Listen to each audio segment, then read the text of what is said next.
محترم پرویز صاحب، جیسا کہ ابھی آپ نے فرمایا تھا، مذہبی علماء نے آپ پر کفر کا فتویٰ عائد کیا، اور یہ بات ہم سب کے سامنے ہے کہ مذہبی حلقوں کی طرف سے آپ کے خلاف متعدد الزامات عائد کرنے کا سلسلہ برابر جاری ہے، اور ان کا پراپیگنڈا اس شدت سے کیا جا رہا ہے کہ قوم کا قریب ہر طبقہ اس سے متاثر نظر آتا ہے۔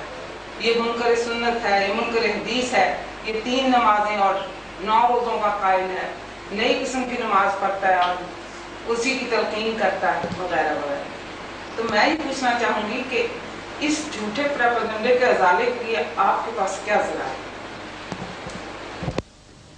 اتنی سی بات ہی نہ پوچھئے کہ میرے پاس اس کے ازالے کے لیے ذرائع کیا ہے، پوچھئے کہ یہ پروپیگنڈا ایسا جھوٹا جو ہے، یہ حضرات جو بہرحال اقامت دین کے مدعی بڑے بڑے متقی پرہیزگار ہیں، وہ اس قسم کے کھلے ہوئے جھوٹ کی جرت کیسے کر لیتے ہیں؟ پہلے یہ سوال سامنے آتا ہے۔ جرت کر لیتے ہیں۔ مودودی صاحب کا یہ فتویٰ غور سے سنیے۔ انہوں نے کہا یہ ہے کہ راست بازی اور صداقت شعاری اسلام کے اہم ترین اصولوں میں سے ہے، اور جھوٹ اس کی نگاہ میں ایک بدترین برائی ہے، لیکن عملی زندگی کی بعض ضرورتیں ایسی ہیں جن کی خاطر جھوٹ کی نہ صرف اجازت ہے بلکہ بعض حالات میں اس کے واجب ہونے تک کا فتویٰ دے دیا گیا ہے۔ واجب کے معنی یہ ہوتے ہیں کہ اگر وہ ویسے نہ کیا جائے تو اس سے گناہ ہو جاتا ہے، تو اجازت ہی نہیں بلکہ واجب ہو جاتا ہے جھوٹ بولنا زندگی کی بعض عملی ضروریات کے لیے۔ اب ان کے نزدیک اس سے بڑی عملی ضرورت اور کیا ہو سکتی ہے کہ اکبر ذکر کرتا ہے خدا کا اس زمانے میں، یہ شخص اس اسلام کا ذکر کر رہا ہے جس اسلام کو شکست دینے کے لیے ہم اس قدر یہاں جہاد برپا کر رکھے ہیں۔ اس کے لیے طریقہ ایک ہی تھا، اتنا بدنام کر دیا جائے کہ کوئی اس کی بات نہ سنے۔ چنانچہ میں نے پہلے عرض کیا ہے کہ منکر سنت تو مجھے اس وقت کہا گیا جب میں نے یہ عرض کیا کہ سنت کی روح سے پبلک لاز کا کوئی ضابطہ ایسا نہیں بن سکے گا جسے تمام فرقے متفقہ طور پر اسلامی تسلیم کر لے۔ منکر سنت منکر حدیث مجھے اس وقت کہا گیا، اور میں نے ابھی عرض کیا ہے کہ خود مودودی صاحب نے 1970 میں 20 سال بعد اعلان اس کا کیا، لکھ کے یہ کچھ دیا، اور اسی لیے کہا کہ اس کے مطابق تو نہیں بن سکتا، فقہ حنفی نافذ کی جائے۔ انہیں کسی نے بھی نہ منکر سنت یا منکر حدیث کہا، اور میرے متعلق خود انہوں نے بھی یہ اس کے بعد کہا کہ یہ منکر سنت اور منکر حدیث ہے۔ چلتے گئے۔ یہ حدیث کے متعلق اب یہ چیز میں سمجھتا ہوں بڑی گراں گزرتی ہے کہ میں یہ بھی صفائی پیش کروں کہ میں نبی اکرم صلی اللہ علیہ وسلم کی ذات گرامی کو کیا سمجھتا ہوں۔ میری کتاب معراج انسانیت ہے، اپنے منہ سے نہیں میں کہہ رہا، جنہوں نے پڑھا ہے وہ کہہ رہے ہیں کہ سیرت نبی اکرم صلی اللہ علیہ وسلم کے اوپر اس قدر پاکیزہ اور شفاف کتاب دوسری نہیں ملتی۔ اس میں سینکڑوں حدیثیں میں نے نقل کی ہوئی ہیں۔ انداز یہ ہے کہ اوپر قرآن کی آیت لکھتا ہوں اور اس کے مطابق جو حضور کی سیرت میں حدیثیں ملتی ہیں ساری اس کے اندر میں لکھتا ہوں۔ شاہکار رسالت میری دوسری کتاب ہے، حضرت عمر فاروق رضی اللہ تعالیٰ عنہ کے عہد ہمایوں کا پورا نقشہ اس میں دیا گیا ہے، اس میں متعدد احادیث نقل کی ہوئی ہیں۔ سب یہ ساری ان لوگوں کے سامنے ہیں، جانتے ہیں ان چیزوں کو۔ 3 نمازیں، 9 روزے۔ یہاں ایک فرقہ ہے اہل قرآن، یہ ان کا عقیدہ ہے 3 نمازیں اور 9 روزے، اور وہ عجیب قسم کی نماز ہے جو انہوں نے اپنے ہاں وضع کر رکھی ہے۔ اس فرقے کے خلاف سب سے زیادہ میں نے مخالفت ان کی ہے، لٹریچر میرا موجود ہے، پیمفلٹ لکھے طلوع اسلام میں ان کے خلاف میں نے مضامین لکھے، آپ احباب نے دیکھے ہوں گے۔ ان میں سے کسی شخص نے ان کے خلاف کچھ نہیں لکھا، میں نے ان کے خلاف یہ کچھ لکھا، اور یہ پھر 3 نمازیں اور 9 روزے جو ان کے ہیں میرے سر تھوپے چلے جا رہے ہیں، بار بار کہہ چلے جا رہے ہیں ایسا 3 نمازیں 9 روزے۔ ایک بڑی دلچسپ چیز ہے، یہاں ایک صاحب تھے ICS کے، اب ریٹائر ہو چکے ہوئے ہیں، انہوں نے لاہور میں ایک دفعہ یہ طرح ڈالی کہ نماز اردو میں پڑھنی چاہیے، چنانچہ انہوں نے اردو میں نماز پڑھائی بھی تھی۔ یہاں یہ بات ہوئی، میں نے دیکھا کہ لاہور میں سے کسی شخص نے ان میں سے اس کی مخالفت نہیں کی. میں کراچی میں تھا, وہاں سے میں نے قد آدم پوسٹر چھپوا کے لاہور میں لگوائے یہ کہنے کے لیے کہ یہ بہت بڑا فتنہ ہے اسلام کے اندر. نماز میں قرآن پڑھا جاتا ہے اور قرآن صرف اپنی زبان میں, اپنے الفاظ میں قرآن ہے, دنیا کی کسی زبان کا ترجمہ جو ہے وہ قرآن نہیں ہو سکتا.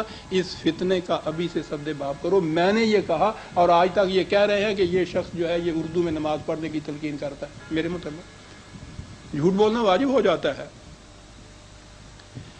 یہ چیز میں زبانی نہیں کہتا. یہ ہے طلوع اسلام کا مقصد و مسلک. کم از کم 20 سال سے یا اس سے بھی زیادہ عرصے سے یہ طلوع اسلام کی ہر دوسرے تیسرے مہینے یا شاید میں یہ چھپتا ہے. اور یہ پیمفلٹ جو ہے میرا خیال ہے شاید اب تک لاکھوں کی تعداد میں یہ چھپ گیا ہوا ہوگا. اس کے اندر آپ غور کیجیے, لکھا یہ ہے کہ نبی اکرم صلی اللہ علیہ وسلم کی سیرت مقدسہ شرف و عظمت انسانیت کی معراج کبریٰ ہے. یہی وہ پاکیزہ سیرت ہے جو تمام نوع انسانی کے لیے اسوہ حسنہ ہے. حضور کی سیرت طیبہ کا جو حصہ قرآن کریم کے اندر محفوظ ہے اس کے قطعی یا یقینی ہونے میں کسی قسم کا شک و شبہ نہیں. باقی رہا وہ حصہ جو قرآن سے باہر ہے, سو اس میں اگر کوئی بات ایسی ہے جو قرآن کے خلاف جاتی ہے یا جس سے حضور پر معاذ اللہ کسی قسم کا تان پایا جاتا ہے تو ہمارے نزدیک وہ بات غلط ہے. اسے حضور کی طرف منسوب نہیں کرنا چاہیے. یہی اصول صحابہ کبار کی سیرت کے متعلق بھی سامنے رکھنا چاہیے. اس میں لکھا یہ ہے میں نے کہ اس وقت ملک میں مسلمانوں کے مختلف فرقے مختلف قسم کی الگ الگ نمازیں پڑھتے ہیں, ان میں اختلافات پائے جاتے ہیں. کسی شخص کو اس کا حق حاصل نہیں کہ وہ ان میں جس طریقے سے بھی یہ پڑھتے چلے آ رہے ہیں ان میں کسی قسم کا رد و بدل کرے یا کسی نئی وضع کی نماز ایجاد کرے یا اس میں کوئی تفریق کرے.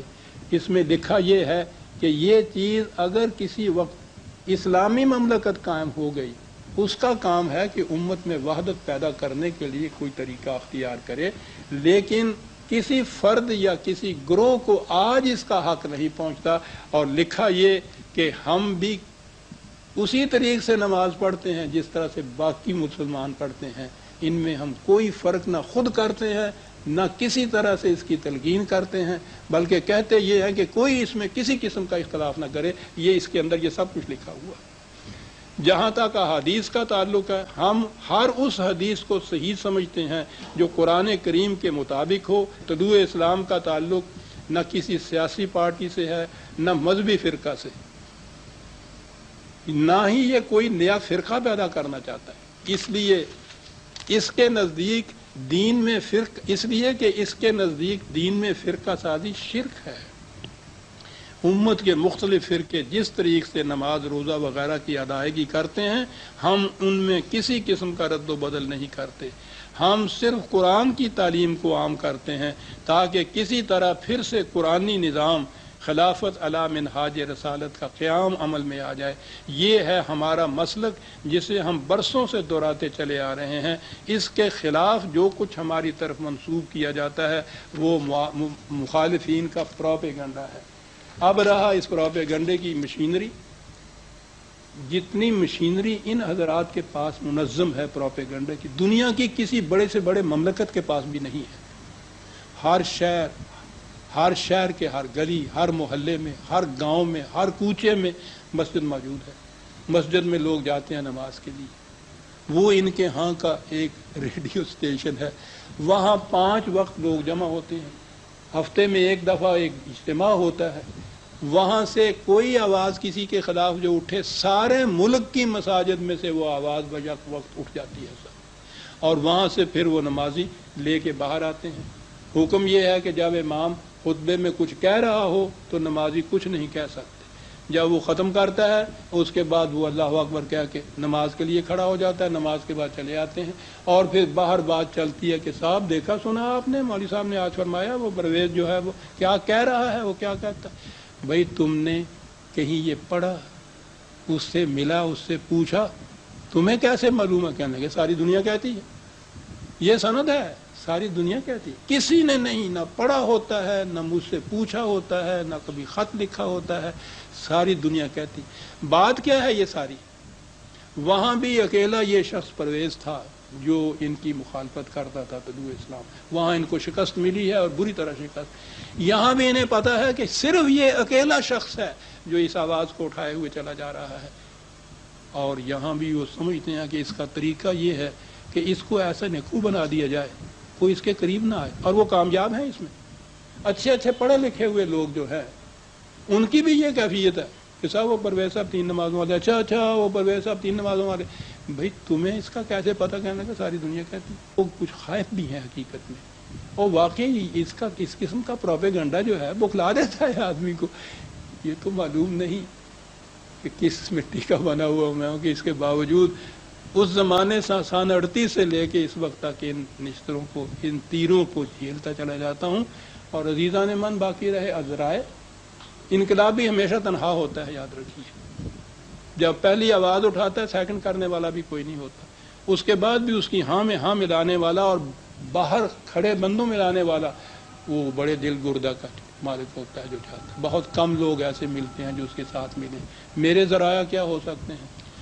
اپنا ذاتی طور پہ ذرائع جتنے بھی ہیں، کسی سے کوئی مدد نہیں ہے، کوئی پارٹی نہیں، کوئی جماعت نہیں، کوئی فرقہ نہیں، سیاست میں حصہ نہیں لیتا، کسی قسم کا کوئی وظیفہ نہیں ہے، اکیلا تنہا اس ساری چیز کو۔